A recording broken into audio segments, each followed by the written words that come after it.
Kasih tepuk tangan buat Tuhan Yesus. Silakan duduk Bapak Ibu. Shalom saudara. Meskipun 3 hari lagi saya ucapkan Kiong Hi, Sin Nian Kuai Le, Kong Si, Fat Cai Nian Nian Yui, Sui Sui Ping An, Ang Pao Nalai. Yang terakhirnya gak enak katanya.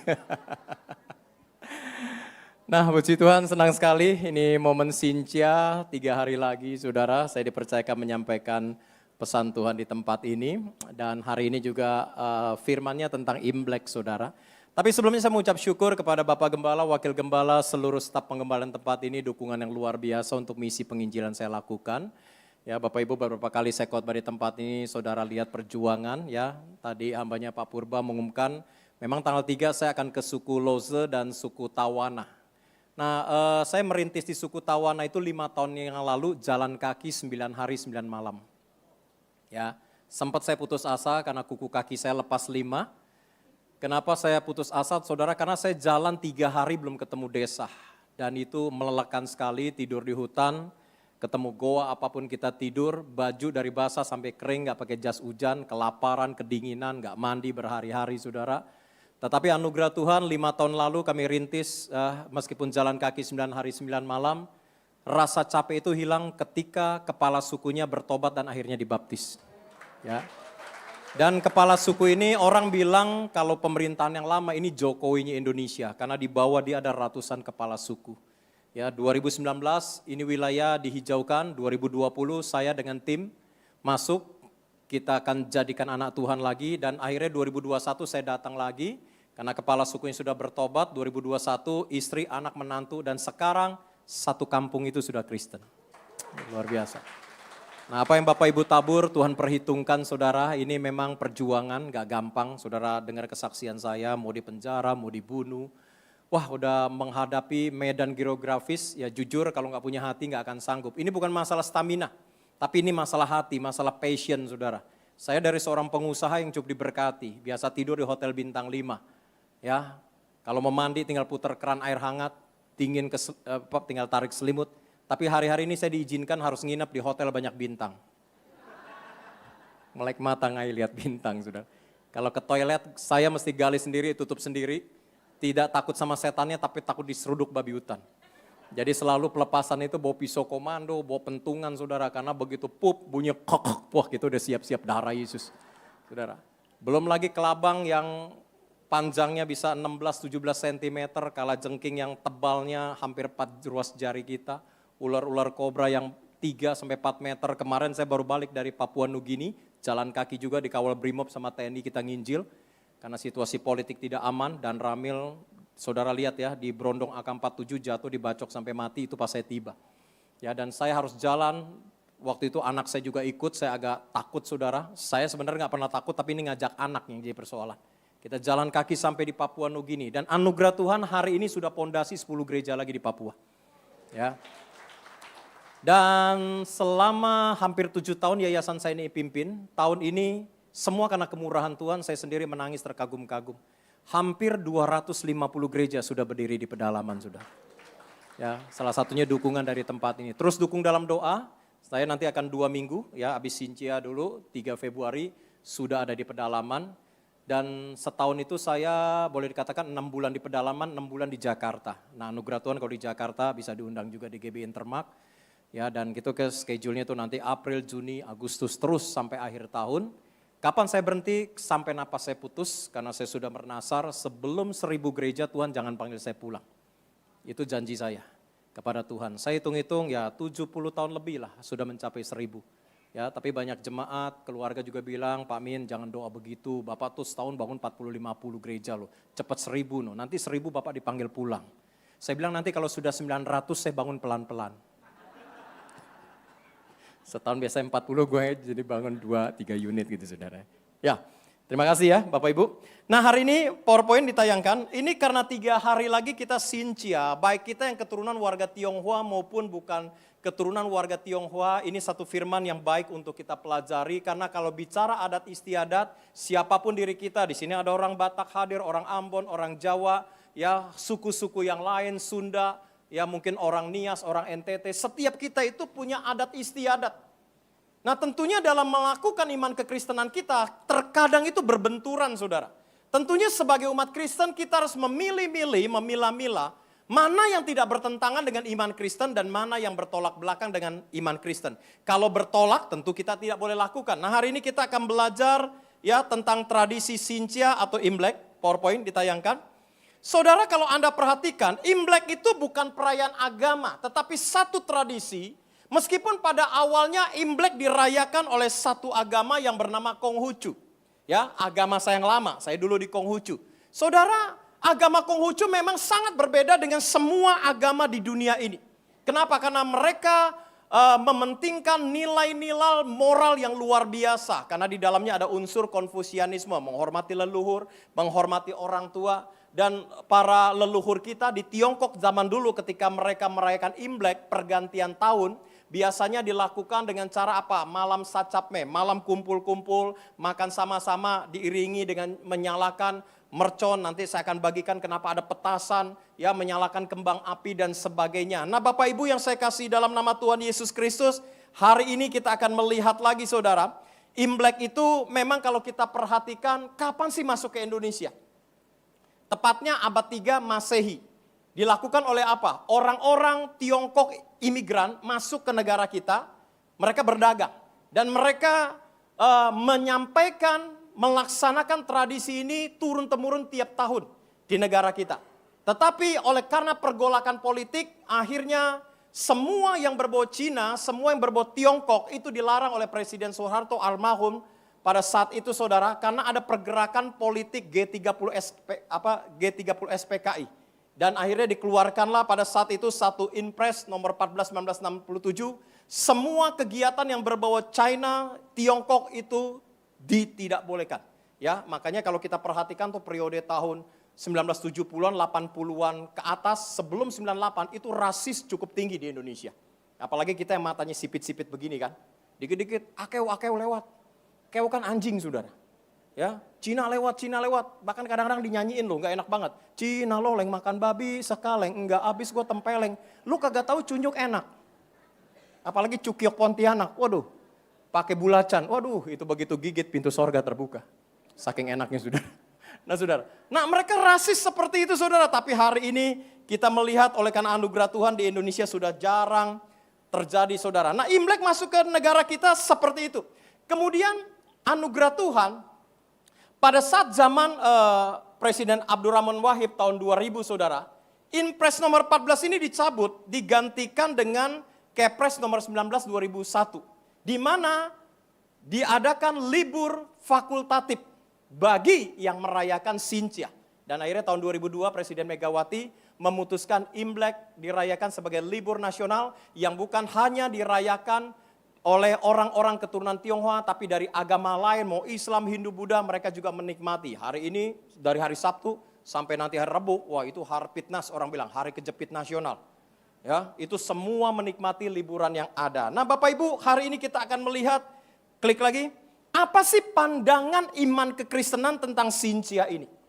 Apakah kita orang Kristen yang warga keturunan masih boleh merayakan Imlek? Ya, tentu saja boleh ya saudara. Meskipun ada beberapa hamba Tuhan yang mengatakan, oh kalau sudah Kristen meskipun Tionghoa jangan merayakan Imlek, itu salah. Karena ada nilai-nilai positif yang saya katakan dari tradisi leluhur orang Tionghoa ini yang masih harus dipertahankan karena ada nilai-nilai kebenaran firman Tuhan di dalamnya. Dan itu yang mesti dipertahankan tradisi ini. Tentunya kita sudah ditebus dengan darah Yesus yang begitu mahal. Kita harus bisa memilah-milih mana yang boleh, mana yang tidak. Amin. Kalau selama itu tidak bertentangan dengan iman kekristenan kita, lakukan. Nggak apa-apa. Tapi kalau sudah menyangkut iman kekristenan kita, mendukakan Roh Kudus, kita harus berani berkata tidak meskipun kita akan dipermalukan di keluarga kita. Ya, termasuk saya ambil contoh, saya dari keluarga penyembahan berhala. Agama saya dulu kuat, saya Konghucu kuat, saya sehari sembahyang 3 kali.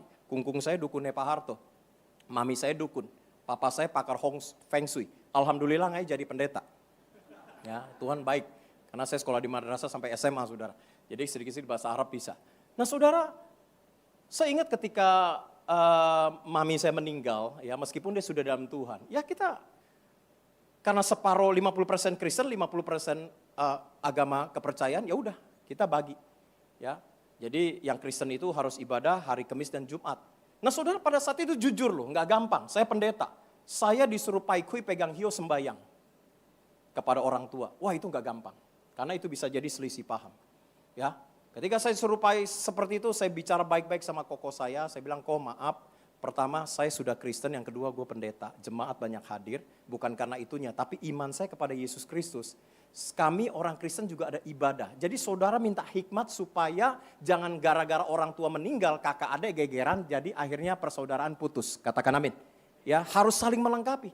Saya bicara empat mata dengan koko saya. Saya bilang kita Kristen ada cara ibadahnya. Nanti kan giliran kita Kristen Kamis Jumat, yang Konghucu Sabtu. Koko lihat ibadah kita seperti apa.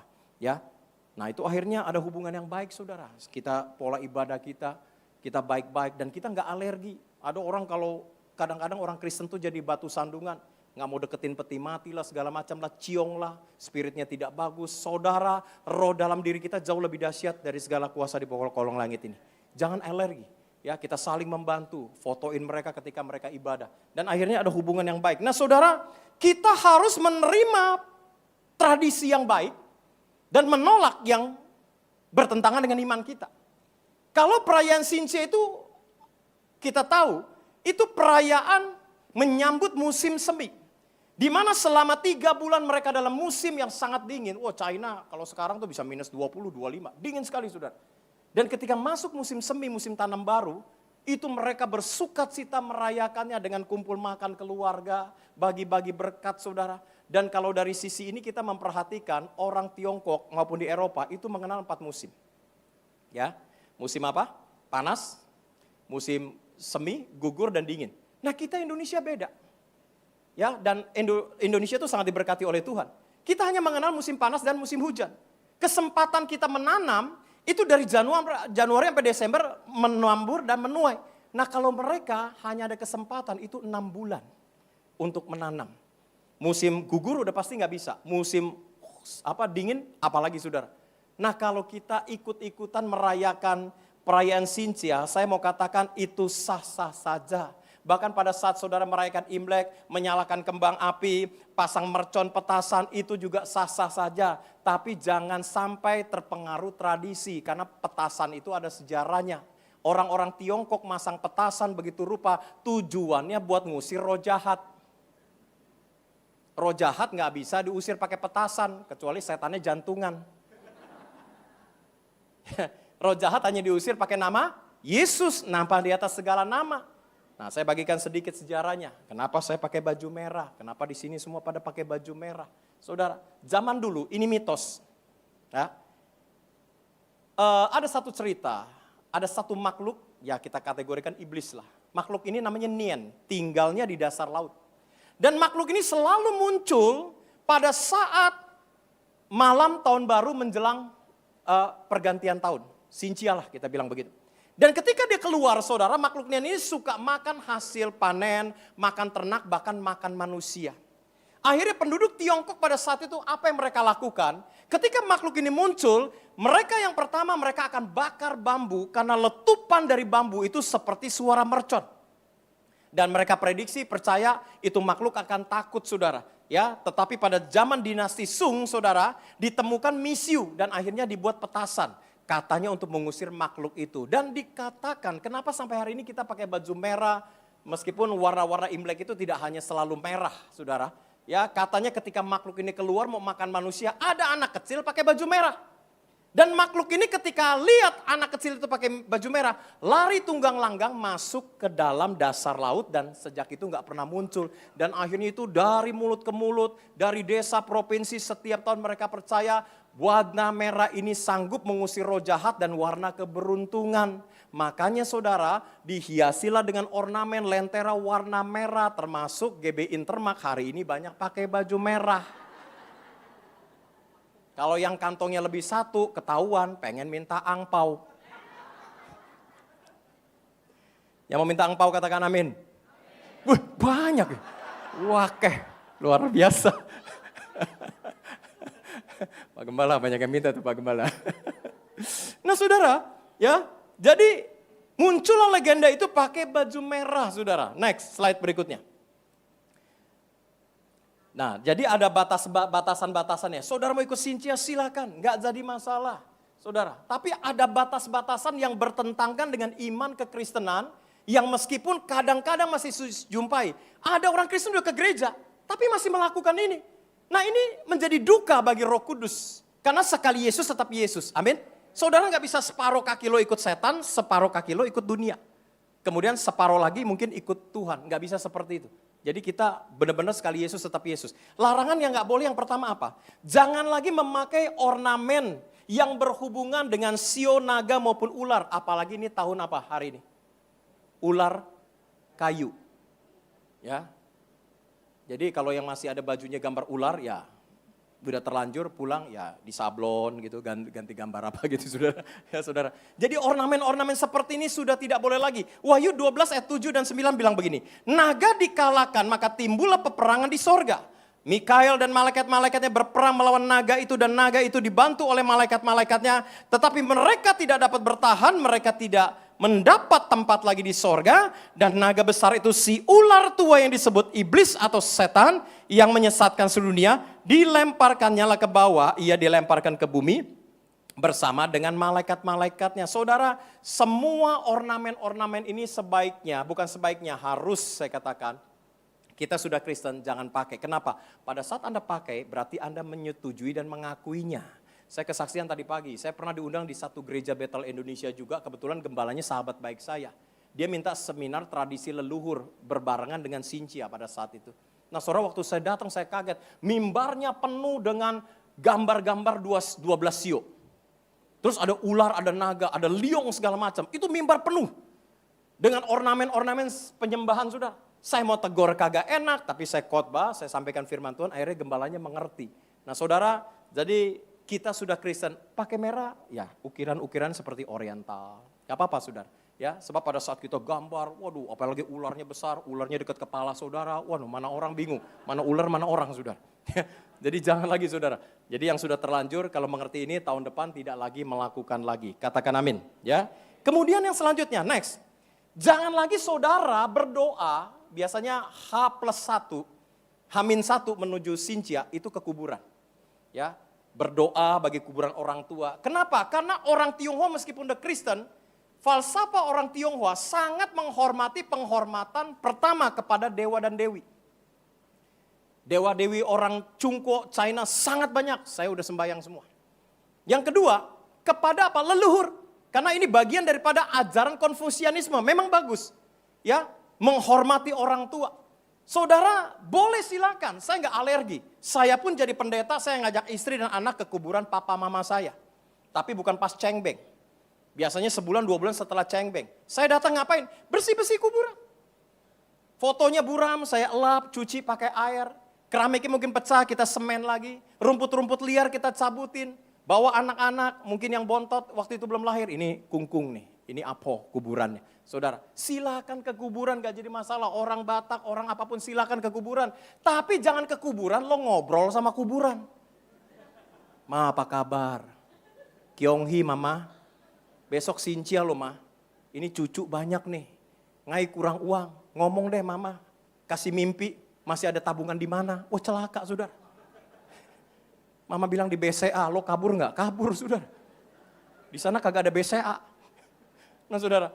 Silakan ke kuburan tapi jangan ngobrol sama kuburan, gak boleh saudara. Saya pernah ikut keluarga saya, waktu itu ke kuburan. Ya jadi ya udahlah ini keluarga, tapi saya mau kasih nasihat juga nanti takut tersinggung. Baru jarak 5 meter dari batu nisan udah pada teriak, "Ma, apa kabar?" Ilah busat dah. Ya, apa kabar? Baik kan, kita sehat-sehat nih, gemuk-gemuk, banyak makan cunyuk. Celaka saudara. Saudara, nggak perlu lagi Anda. Kenapa? Karena, coba diklik, nggak ada hubungan lagi kita dengan mereka. Ayub pasal 7 ayat 9 bilang begini, sebagaimana awan lenyap dan melayang hilang, demikian juga orang yang turun ke dalam dunia orang mati, artinya orang sudah meninggal, tidak akan apa? Muncul kembali. Terus kan ada pertanyaan, tapi itu papa saya tahu tuh. Mama saya, kungkung saya, popo saya, suaranya sama. Saudara itu siapa? Jumlah setan di kolong langit ini saya prediksi bukan miliar tapi triliun.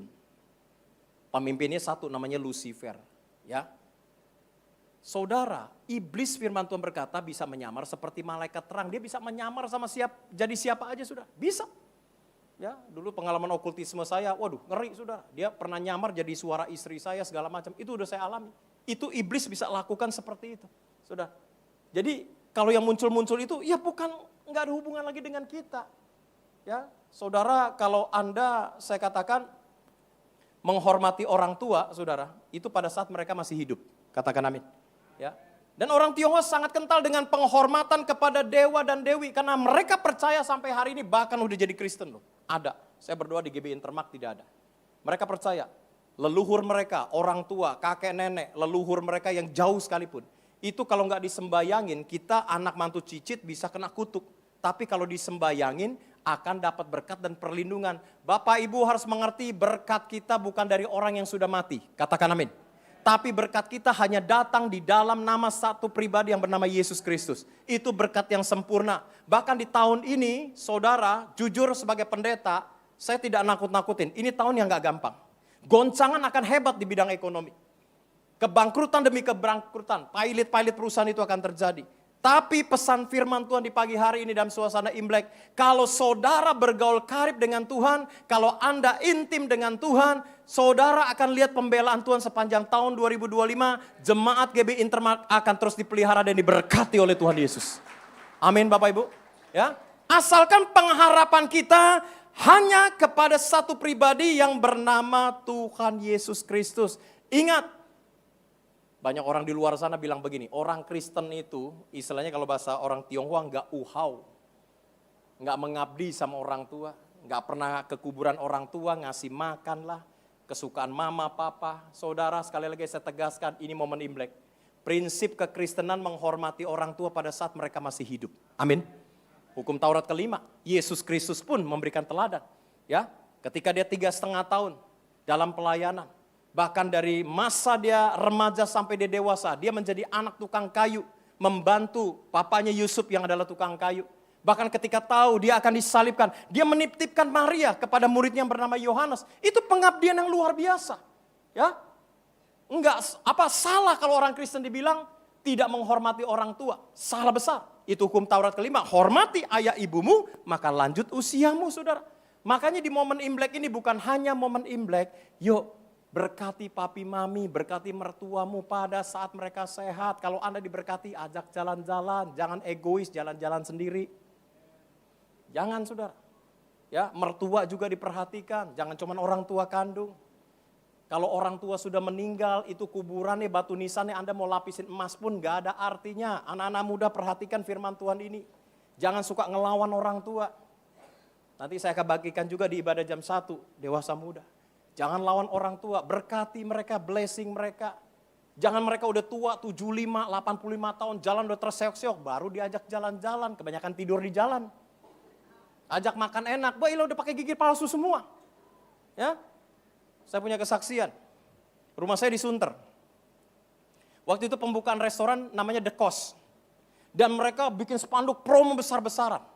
Makan, mau pilih menu apa aja, bayar sesuai dengan usia KTP diskonnya. Jadi kalau Anda umur 80 tahun diskonnya 80%.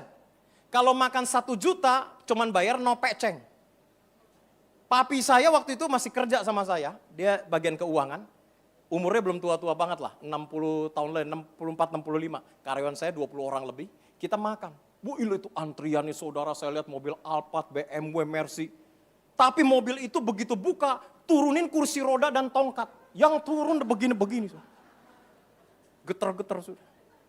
Ditaruh di kursi roda, didorong. Udah kayak orang, kayak robot pelangak-pelongo. Wah itu anak mantu cucu pesen makanannya gila-gilaan saudara. Kepiting bisa 10 porsi. Aji mumpung. Itu ada satu cek saya ngeliatin di samping. Aduh kasihan banget. Dia ngambil cangkang kepiting sampai goyang-goyang. Aduh susah banget. Susah banget. Saya bilang cek. Jito saya umur berapa? Kau capsa 93.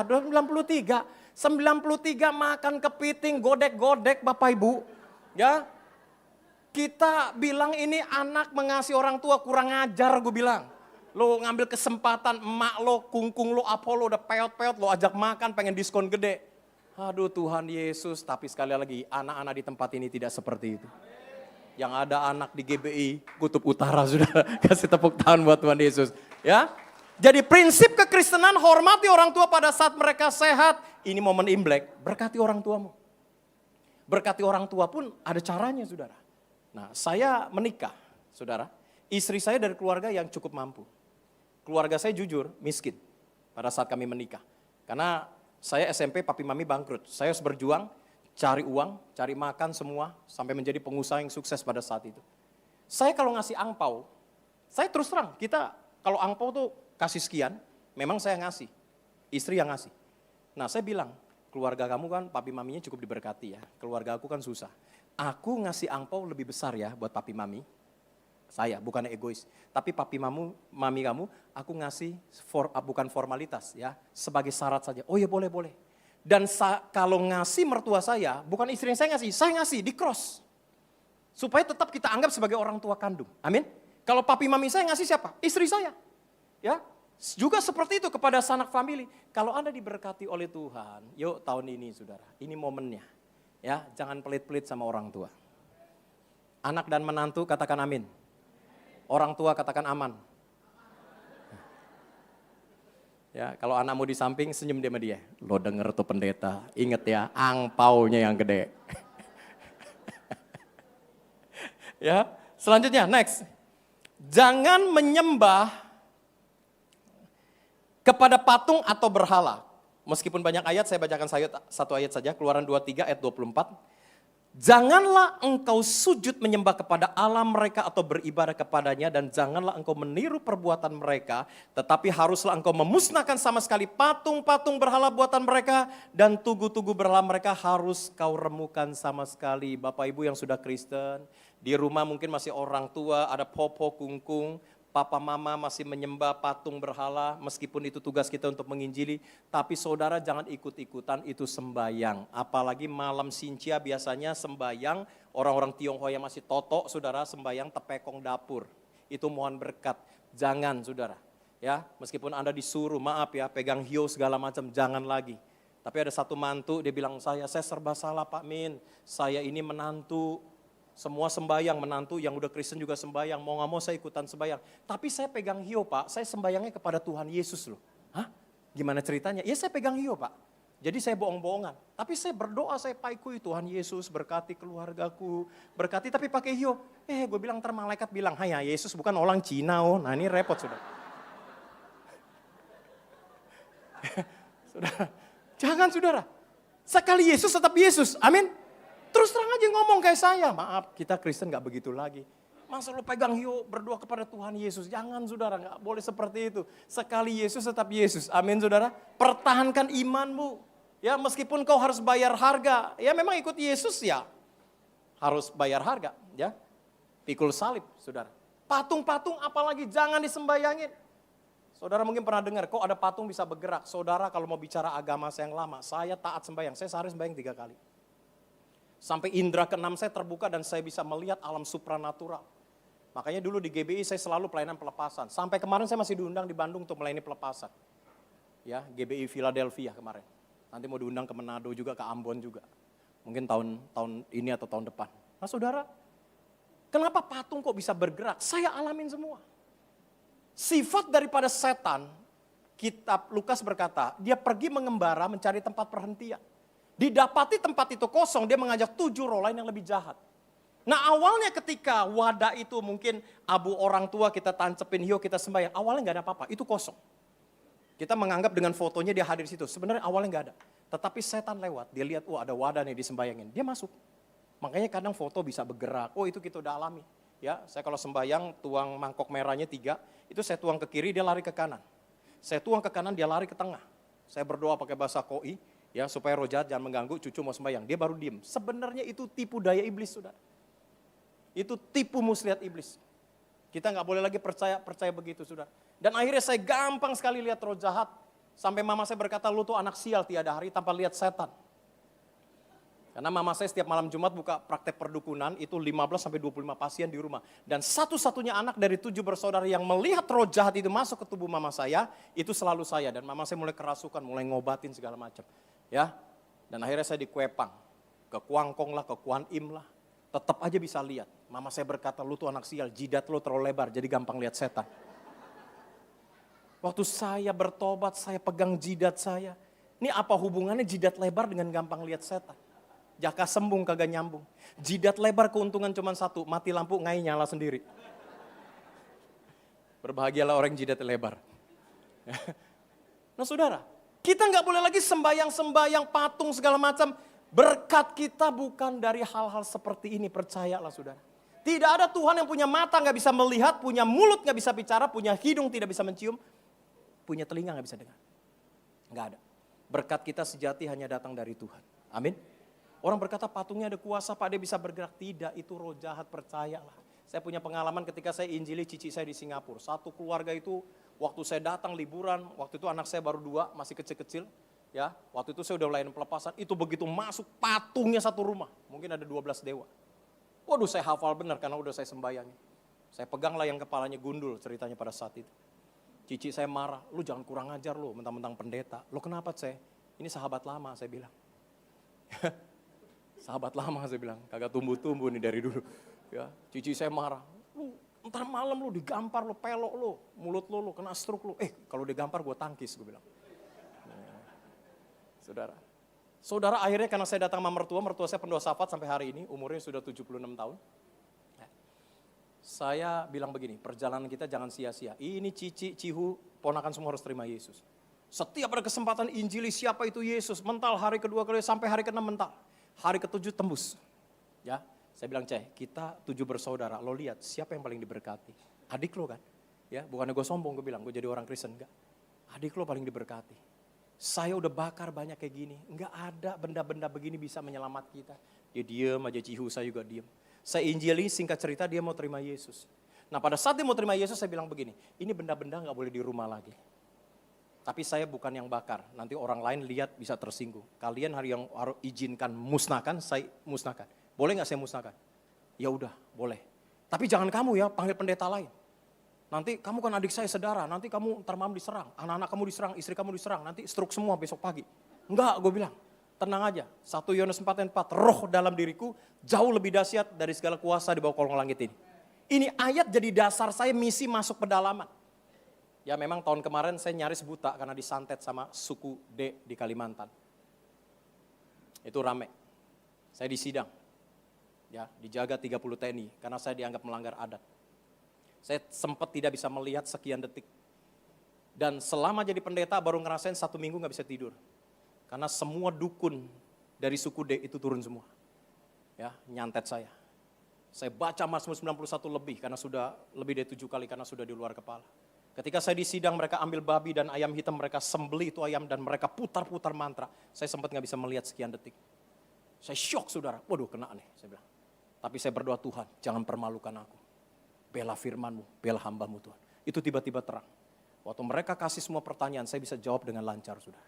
Ya, dan akhirnya meskipun dendanya sangat gak masuk akal. Saya dituntut 350 juta bayar denda adat. Tapi mereka intip Facebook saya, Instagram, TikTok saya. Oh ternyata ini pendeta. Dan malam harinya semua orang-orang Dayak, kepala suku, bahkan pendeta-pendeta dari suku Dayak yang pernah saya bantu, ada 30 gereja lebih, semua telepon ke kepala suku. Kalian hati-hati dengan pendeta ini. Pendeta ini kuasanya luar biasa. Jangan sampai kalian hukum dia, kalian dihukum Tuhan. Pada takut kepala sukunya sudah. Ya, akhirnya sampai gua tiau didiskon, caplak tiau. Lumayan 86 juta sudah. Ya, tapi tetap saya bayar sudah. Ya. Bapak Ibu kita punya kuasa, katakan amin. Jangan pernah takut dengan kuasa roh jahat. Anak-anak zaman sekarang kadang-kadang retret. Ikut seminar ini, misalnya retret berapa hari, kencing aja masih numpang-numpang, anak babi mau kencing. Anak-anak muda perhatikan, buka sleting jangan numpang-numpang anak babi mau kencing. Aduh, sejak kapan lu jadi anak babi? Temennya satu mau pipis, jangan kembaran. Kenapa? Popo gue bilang kalau kembaran ditangkap. Terus lu apa? Anak apa? Gue anak monyet, ilah. Sejak kapan sunggokong macupakai masuk gereja? Kalau Anda ngerti Anda punya kuasa mau pipis, jangan bilang numpang-numpang. Saya kalau di pedalaman, orang mau bilang angker, gue kebelet pipis jam 2, jam 1 subuh. Saya pipis, saya bilang begini, minggir. Anak raja mau kencing, kalau enggak gue kencingin lu. Kasih tepuk tangan buat Tuhan Yesus. Amin. Kita punya kuasa Bapak Ibu. Roh dalam diriku jauh lebih dahsyat. Anda kalau ngerti ayat begini, Anda ke tempat angker banyak dedemitnya. Itu setan ketemu kita, lihat kita. Siapa yang lari? Setan, karena kita punya roh Allah. Tapi jujur, siapa yang selama ini lari? Ya, kita orang karismatik, kacau nih di akhir zaman. Roh Kudus lewat lo kagak berasa, setan lewat perasaan gue kagak enak, bulu kuduk gue merinding. Celaka saudara. Ada amin saudara? Ya. Jadi jangan lagi percaya penyembahan-penyembahan seperti itu. Singkat cerita, patung-patung ini dimusnahkan dan sisa altar sembahyang sudah jam 11 malam. Besar, 2 meter lebih, tingginya mungkin 2,5 meter. Saya bilang, Cai ini gak boleh di sini, gue mesti hancurin malam ini. Lu jangan macem-macem lah dibilang lah, anak-anak lu juga tuh. Itu dewa dicukurin jenggotnya semua, anak saya ambil gunting dipotongin semua. Sudah. Ini anak-anak lu tercelaka. Enggak, saya tenang lah saya bilang. Saya udah bakar banyak di Jakarta, jimat-jimat saya udah bakar. Enggak pernah saya celaka, bukan karena saya hebat, tapi saya punya Yesus. Ya boleh ya saya bongkar ya, saya hancurin. Aduh lu tuh mah aneh lo, memang pendeta gila katanya. Saya akan buktikan, saya bilang. Bukan karena saya hebat. Malam ini saya tidur tidak di kamar, saya udah bongkar altar ini. Gua tidur di sini sampai pagi. Gue liatin dia berani ganggu gue enggak. Saya tantangin saudara. Singkat cerita saya bongkar, buang ke tong sampah. Pada saat itu saya mulai pel saudara, saya tidur di bekas altar sembahyang dia. Aduh semalaman saya gak bisa tidur. Nyamuknya banyak banget saudara. Cici saya bangun saya kalau gini, lihat mulut gue pelok gak? Kagak gue bilang, lo memang gila lo. Dan akhirnya cece saya, Cihu, ponakan 2 dibaptis di Singapura dan sudah jadi orang percaya. Kasih tepuk tangan. Ya. Selanjutnya next. Jangan lagi percaya kepada sio maupun ramalan. Kalau Anda sudah Kristen jangan lagi sudah. Tahun ini tahun ular kayu. Ya. Ambil positifnya aja, ular itu licik. Kembali kepada firman, lo mesti cerdik dan tulus. Orang Kristen cerdik akan nipu orang. Lo terlalu tulus dicia orang. Ya, cerdik dan tulus itu harus berjalan bersama-sama. Saudara jangan percaya sio-sio lagi. Kadang-kadang anak kita mau nikah jadi batal nikah. Kebetulan anak kita misalnya sionya tikus. Calon mantu kita ular. Hah lo ular? Waduh jangan deh. Anak gue ntar dimakan sama lu. Ya, tikus dimakan ular. Ya, ada seorang ibu bilang begini, ya, seorang bapak bilang begini, Pak Pendeta, ngai pusing sama istri saya. Istri saya kan kerbau Pak, saya kuda. Ya, istri saya itu keras kepala Pak, suka nanduk, nggak mau tunduk sama saya. Aduh, karena saya kuda Pak, saya nggak mau ribut Pak. Ketika dia marah-marah, saya keluar aja lari ke sana kemari, karena kuda. Nah celakanya anak saya tiap hari lihat kami ribut, kebetulan anak kami dua-duanya monyet. Boy, celaka monyet. Sejak kapan kerbau kawin sama kuda punya anak monyet?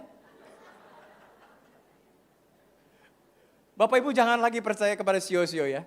Kalau orang tanya sama Anda, Pak Pendeta sio apa? Ngai sio Yesus. Ya, jadi jangan lagi. Meskipun dulu saya tikus sudah. Ya, jadi ada orang seperti itu sudah. Dan ada orang bilang begini, aduh Pak, suami saya itu Pak, aduh memang dasar babi susah Pak ya. Males Pak. Makan piring gak pernah cuci, joroknya minta ampun kadang-kadang. Bangun siang-siang. Aduh, kita kayaknya gak cocok nih Pak. Kebetulan saya tikus Pak Pendeta, saya rajin, tikus malam lagi lahirnya. Tikus kalau malam kan suka nyolong sudah, rajin, lompat sana lompat sini sudah. Bapak Ibu jangan lagi percaya kepada sio-sio ramalan apapun. Nasib masa depan kita bukan ditentukan sang peramal, nasib masa depan Anda ditentukan oleh perkataan Tuhan. Setuju kasih tepuk tangan buat Yesus. Ya, diklik lagi yang tadi. 1 Timotius 4 ayat 7 kan bilang begini, tetapi jauhilah tahayul dan dongeng-dongeng nenek tua, latihlah dirimu beribadah. Nah dalam merayakan Imlek, saudara ada beberapa tradisi yang masih dipertahankan. Bapak Ibu jangan percaya akan hal ini. Ya, mungkin saudara masih dengar dari Popo Kungkung, Papa Mama. Kalau Sincia itu katanya nggak boleh potong rambut, rezekinya nanti kepotong. Ada yang berkata hari pertama nggak boleh keramas, nggak boleh mandi. Nggak boleh nyapu sampah keluar, rezekinya kesapu. Gak boleh buang sampah, rezekinya kebuang. Tidak boleh menggunakan gunting, pisau, ya, karena rezekinya ntar kepotong. Apa hubungannya Bapak Ibu? Gak boleh memecahkan barang. Gak boleh pakai baju hitam, karena baju hitam lambang kedukaan. Ya, jadi Bapak Ibu kalau sudah dalam Tuhan gak boleh percaya begini. Kalau Imlek gak boleh makan bubur. Pernah dengar gak? Karena bubur di zaman dulu makanan orang susah, makan orang miskin. Ntar lo miskin sepanjang tahun. Imlek gak boleh minum obat. Itu lambang penyakit, nanti sepanjang tahun Anda masuk rumah sakit. Jadi kita sudah anak Tuhan, jangan lagi percaya-percaya begitu. Enggak ada lagi, ya. Kita nggak ada pantangan-pantangan seperti itu. Ya, selanjutnya, next dengan cepat. Apa saja yang boleh dilakukan untuk merayakan Imlek kalau kita meskipun warga keturunan tapi sudah beragama Kristen? Yang pertama, coba. Saling mengucapkan selamat, saling menghormati. Umumnya kita bilang apa? Kongsi fatcai. Tapi saya lebih suka bilang kongsi sinyen. Kongsi fatcai itu dari bahasa Hanun Pinyin. Ya, kongsi salam fat makin cai makmur. Kongsi fat cai salam semoga semakin kaya diberkati makin makmur. Memang kelihatannya positif. Dan akhirnya unsur materialistisnya tinggi. Makanya ukuran keberhasilan orang Tionghoa, lo kalau nggak kaya lo nggak diberkati Tuhan. Ya, padahal kita boleh memperoleh harta tapi harta kita untuk memuliakan Tuhan. Kenapa saya lebih suka menggunakan kongsi sinyen. Kongsi salam sin baru nien tahun. Salam selamat tahun baru. Kepal tangannya bilang mas sebelah bilang begini. Kongsi sinyen. Sebelahnya bilang angpau nalai. Ya. Jadi saling mengucapkan ya selamat seperti itu saudara. Ya ucapkan sesuatu yang positif. Next. Nah ini penting. Saling berbagi angpau. Berkat. Anda yang lebih diberkati, yuk berkati. Saya tahun ini harus siapkan sekitar 100 angpau. Karena anak sekolah, oh bukan buat di sini Bu ya, maaf ya Bu ya. Di sini tugas gembala. Buat anak sekolah minggu saya, buat ponakan saya ada hampir 40. Ya, anak sekolah minggu sekitar 60 sama kakak-kakaknya. Itu setiap tahun rutin. Saya bagi-bagi berkat ya, dari apa yang saya dapat, saya bagi-bagi berkat buat mereka. Saudara berbagi rezeki. Nah saudara kalau saudara perhatikan kok angpau warnanya merah. Tadi pagi saya nggak bahas nih. Dari mana sih asal unsur angpau itu saudara? Dia ada ceritanya saudara. Nah menurut legenda, sekali lagi orang Tionghoa penuh dengan mitos. Zaman dulu ada satu makhluk namanya Sui, iblis. Nah iblis ini selalu keluar mencari anak-anak balita. Ya, menjelang pergantian tahun atau malam Sincia. Semua anak kecil yang dipegang kepalanya oleh iblis ini saudara, akan sumeng, panas, tinggi, step dan akhirnya jadi bodoh. Makanya orang-orang dulu malam Sincia itu berjaga-jaga sampai pagi. Mungkin saudara masih dengar, kalau malam Sincia itu nggak boleh tidur. Itu sebenarnya dari mitos tradisi itu saudara. Nah saudara, zaman dulu ada sepasang suami istri yang sudah lanjut usia baru punya anak dari marga Guan. Saudara. Dan akhirnya mereka malam Sincia itu berjaga-jaga jangan sampai anaknya ini dipegang oleh makhluk Sui ini. Nah karena anak mereka masih balita lagi lucu-lucunya, dikasih mainlah anak ini dengan satu amplop merah dengan 8 koin. Ya, supaya anak ini tidak terlelap. Anak ini masukin koin ini dikeluarkan, koin ini dikeluarkan. Karena letih akhirnya ketiduran tapi orang tua tetap berjaga-jaga. Tiba-tiba lampu ya mulai goyang saudara, lilin mulai hampir mati. Makhluk ini datang berusaha menjamah anak ini. Sekali lagi ini mitos saudara. Ya, tiba-tiba katanya dari amplop merah ini keluar sinar dan mengusir makhluk ini dan mereka percaya ini 8 koin jelmaan 8 dewa yang disembah oleh Tionghoa. Sejak hari itu saudara, ini keluarga Guan ini saudara memberikan kabar ini ke tetangga kiri kanan dari desa sampai provinsi saudara menyebar. Kalau makhluk ini takut dengan amplop warna merah. Dan angpau ini zaman dulu Imlek adalah angpau keberuntungan. Ya, tapi dengan berjalannya waktu sampai hari ini itu sudah bergeser. Anak-anak kita nggak butuh angpaunya tapi isinya. Lo terserah angpaunya warna apa, yang penting isinya. Makanya anak-anak kita kalau hari kedua, hari ketiga Imlek ngitung omset, bener gak?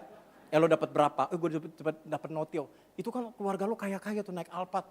Ya asuk lo itu yang naik BMW baru ngasih berapa? Dia mah pelit, cuma ngasih goban dasar Cina Yahudi, bailah Cina Yahudi. Cina Yahudi.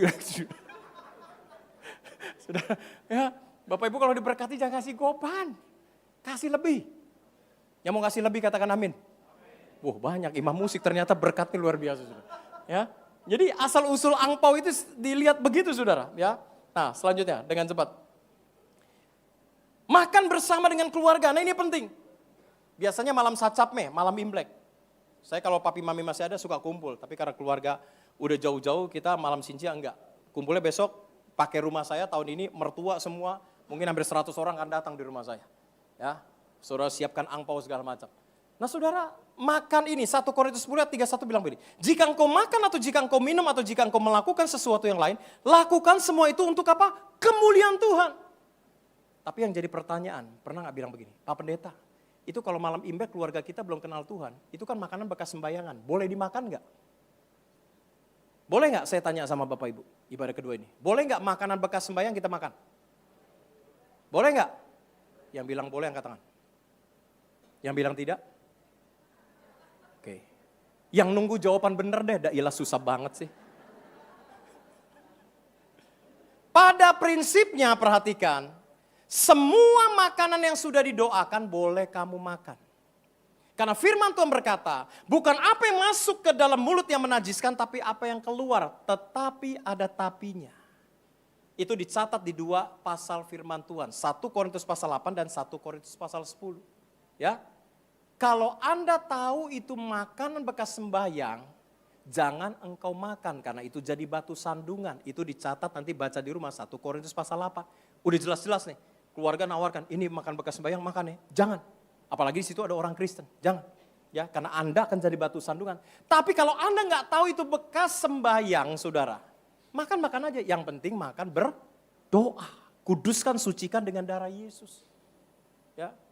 Waktu saya jadi Kristen, saya dari dulu ketika bertobat saya nggak mau makan bekas sembahyang. Tiba-tiba mama saya karena sayang banget dia bilang gini, saya nama Chinese itu Anyit, suka dipanggil nyit-nyit. Saya paling gak suka dipanggil nyit-nyit. Kayak tikus injek, nyit-nyit. Nyit, lu tahu gak kenapa orang Kristen itu gak boleh makan makanan bekas sembahyang? Nama mami saya itu Loktung ya, pemanggil arwah gitu ya. Arwah orang mati dipanggil, padahal itu ya, cipoa semua lah saudara. Tipu muslihat iblis. Lu tahu gak kenapa orang Kristen gak boleh makan bekas sembahyang? Mama kalau ke kuburan ya, bawa kuping babi, bawa lidah, bawa ayam rebus, buah-buahan. Itu ketika semua sesajen ini ditaruh di batu nisan, itu mama, karena mama saya bisa melihat, itu keluar dari batu nisan pala besar ya, muka merah gitu. Itu makanan semua dijilat solah oleh iblis itu, ditelen, kemudian dimuntahin, blebek. Makanya kalau kita makan rasanya agak anyep. Saya dulu sering makan jujur, agak anyep yang pernah makan ya. Kenapa? Karena blebeknya saudara. Ya. Makanya timbul penyakit lah inilah itu. Saudara, kalau Anda nggak tahu, semua makan dimanapun. Orang kan berkata, Pak, sekarang restoran apalagi Sunter Gading, Pak. Semua ada liong, ada penyembahan dewa ini. Boleh makan nggak? Silakan, tapi lo berdoa. Ya, kuduskan dengan darah Yesus. Saya anugerah Tuhan sampai hari ini kalau restoran nggak bener, yang saya makan itu keluar aneh-aneh. Entah kecoa, entah belatung hidup. Sampai hari ini sudah. Saya nggak tahu ini karunia dari Tuhan atau bukan. Ya, saya kadang puasa Ester 3 hari 3 malam nggak makan, nggak minum. Misalnya lagi pergumulan saya berat, pelayanan saudara. Nah suatu hari saya habis puasa Ester, hari keempat, salah satu gembala senior ngajak saya. Dia bilang gini, Pak Bin, yuk makan yuk, lu butuh ciapo. Kita makan sop pio, sop penyu. Itu dimasak dengan 12 obat ramuan cungkuo. Dimasaknya pakai keramik, 150 derajat. Ya, kita makan, biar badan lo fit setelah puasa 3 hari 3 malam. Ya, kita makan saudara. Nah makan dihidangin, itu ngebul panas sih luar biasa saudara. Pesan sayur pocai 1. Dia suruh saya doa singkat. Bapak Ibu kalau doa makan harus komplit. Jangan lihat sayurnya enak, Tuhan. Terima kasih berkat-Mu hari ini. Kuduskan makanan kuasa darah-Mu, aku sambut dengan penuh ucapan syukur. Yang sudah lapar, mari sama-sama katakan amin. Makan. Kadang-kadang minumannya kagak lo doain. Makanannya doang. Kenapa minuman gak doain? Ya es teh tawar Pak Min, gak perlu lah. Kalau jus baru didoain. Ya. Begitu doa, itu ketika penutup sop itu dibuka, blebek, blebek, blebek, panas. Saudara tahu, 2 ekor belatung keluar gendut-gendut. Di tengah suhu yang panas. Wah ini kayaknya suami istri, karena dia jalan berdampingan. Saya panggil enciknya, belum dimakan. Apapun, Cici ini kenapa ada belatung? Wah dia berngela, waduh ini kungjen saya, karyawan saya cuci sayur nggak bersih nih. Ada belatung, logikanya cah kangkung aja ada ulat kecil mati, anget aja. Ini blebek-blebek. Saya bilang, Cik tolong ganti ya Cik. Oh iya siap-siap kok maaf ya. Dia ganti lagi. Saya doa lagi. Begitu dibuka baru mau ambil, kali ini keluar lagi 2 ekor. Tapi agak kurus, kayaknya popoma kungkungnya. Saudara tahu, beberapa saat kemudian, lebih kurang 1 bulan, itu restoran tutup permanen. Di Surabaya terjadi sekali, sama kasusnya saudara. Saya makan. Mertua saya Chinese Surabaya. Dia bilang gini, nak kamu kalau ke Surabaya gak makan restoran ini, lo gak sah ke Surabaya.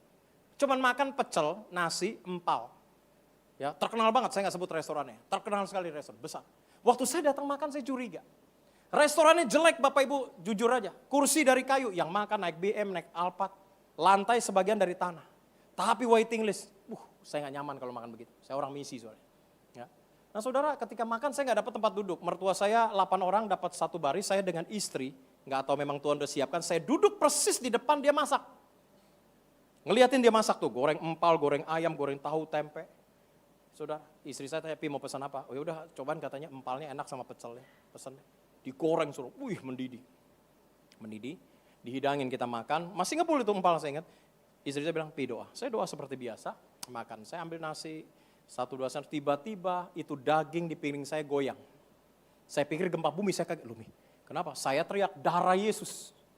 Waktu saya teriak darah Yesus itu daging yang masih ngebul, habis digoreng, itu keluar puluhan ekor belatung. Ketika saya teriak darah Yesus sambil bahasa roh, itu satu piring penuh dengan belatung kecil-kecil. Kayak film horor Susana yang zaman dulu. Ya, saya panggil, yuk, ini apa ini? Ini kok kenapa belatung semua? Mana Pak? Oh itu serundeng, ampas kelapa. Enak aja lo serundeng berbaris jalan-jalan begini. Serundeng, ini belatung. Kok sorry jangan teriak-teriak, kita ganti baru. Nggak usah, lo hitung berapa, gue bayar. Saya bayar. Saudara nggak lama kemudian saya ke Surabaya, saya kaget. Ya, restoran itu tutup permanen. Ya, mertua saya cerita, udah lo doain tuh. Ya. Saudara, kadang-kadang restoran itu suka minta penglaris. Bapak Ibu kalau Anda buka warung, toko, kelontong, apapun buka restoran, jangan minta penglaris ke Gunung Kawi. Amin. Panggil hamba Tuhan Pak Pendeta, doakan Pak Purba dan tim. Ya, jadi makan harus berdoa. Yang paling terakhir, tadi terakhir, ini paling terakhir. Mengunjungi keluarga, khususnya yang lebih tua. Ya, harus kita lakukan. Momen Sintia, yuk. Bapak Ibu harus jadi garam dan terang. Dan yang paling terakhir, tadi sudah saya bahas, menghiasi rumah dengan ornamen-ornamen. Saudara, di air firman Tuhan ini mari melalui momen Imlek, baik kita yang merayakan maupun tidak, saudara kita sebagai anak Tuhan, jadi garam dan terang. Perhatikan orang tua, ada keluarga, famili, ipar-iparmu yang jauh lebih miskin, engkau diberkati, kasih angpau lebih. Engkau jadi saluran berkat. Gak akan kekurangan, engkau tidak akan jadi miskin. Setahun sekali saudara, berkati mereka, blessing mereka. Ponakan-ponakan yang mungkin ipar-iparmu susah, berkati lebih. Kalau tahun kemarin lo kasih cepek ceng 100 ribu, tahun ini kasih pego. Ya, jangan udah kasih pego kembali ya, bango katanya. Gue gak ada uang kecil, jangan saudara. Ya, jadilah berkat, jadilah terang. Selamat merayakan Imlek, kongsi sinyen kuaila uang sirui. Tuhan Yesus memberkati. Kasih tepuk tangan. Mari kita bagi berdiri. Angkat pujian yang tadi pagi ya.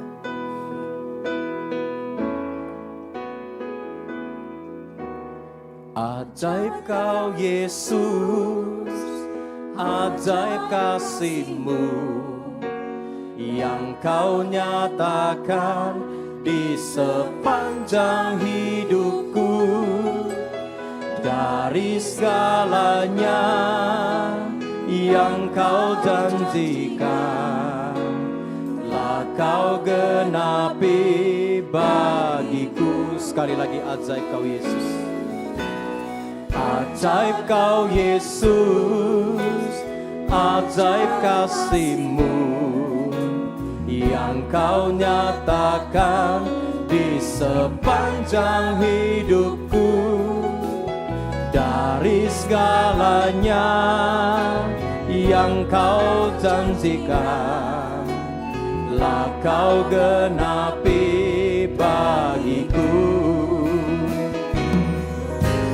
Banyaklah yang telah kau buat dalam hidupku.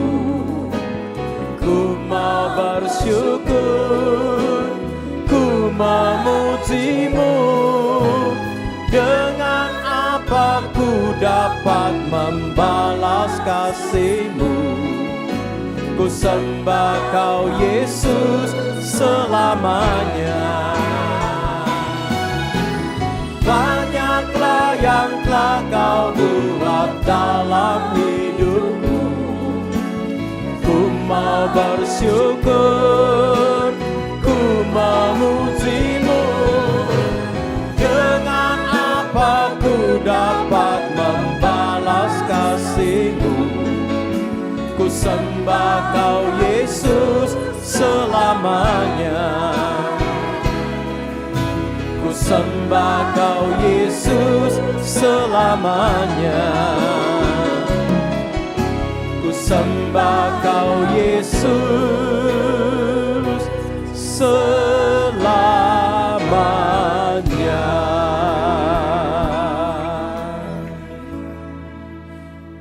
Banyak hal yang sudah Tuhan kerjakan dalam hidup kami. Terlebih bagi kami yang punya basic masa lalu bukanlah orang Kristen. Dari orang-orang yang mungkin agama tradisi bahkan agama lain. Tuhan, kami bersyukur kami menjadi orang-orang pilihan Tuhan yang akan diselamatkan. Karena dengan mulut kami sudah percaya mengaku Yesus Kristus sebagai Tuhan dan Juru Selamat pribadi. Semua apapun yang ada di belakang ketika kami menjadi anak Tuhan. Kami adalah ciptaan yang baru, yang lama sudah berlalu, sesungguhnya yang baru ada dalam kehidupan kami. Oleh karena itu Tuhan, hamba-Mu berdoa melalui ibadah 2 kali ini.